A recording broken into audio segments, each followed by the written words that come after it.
اعوذ باللہ من الشیطان الرجیم بسم اللہ الرحمن الرحیم۔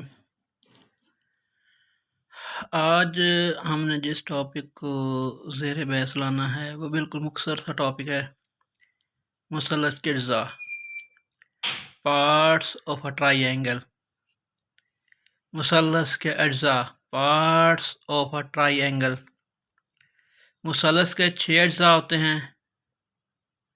A triangle has 6 parts۔ ان 6 میں سے 3 اضلاع ہوتے ہیں اور 3 زاویے ہوتے ہیں، 3 سائڈز ہوتی ہیں اور 3 اینگلز ہوتے ہیں۔ تو ان کو ہم نے آج ڈسکس کرنا ہے۔ یہ آپ کے سامنے ایک مثلث بنی کھڑی ہے، ٹرائی اینگل ہے اے بی سی۔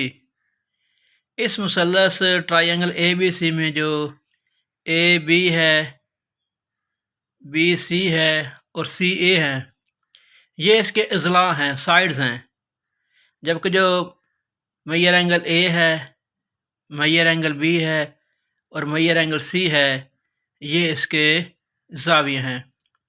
تو ٹوٹل ایک مثلث کے 6 جو ہیں وہ اجزاء ہوتے ہیں، جس میں 3 زاویے ہوتے ہیں اور 3 ضلع ہوتے ہیں۔ زاویے جو ہیں اے بی اور سی اس کے زاویے ہیں، اینگلز ہیں اے بی سی، جبکہ جس کے سائڈز ہیں وہ اے بی، بی سی اور سی اے اس کی سائڈز ہیں، اے بی، بی سی اور سی اے، یہ اس کی 3 سائڈز ہیں۔ مثلث کے ٹوٹل 6 اجزاء ہوتے ہیں، 6 پارٹس ہوتے ہیں، 3 زاویے ہوتے ہیں اور 3 ضلع ہوتے ہیں۔ والسلام۔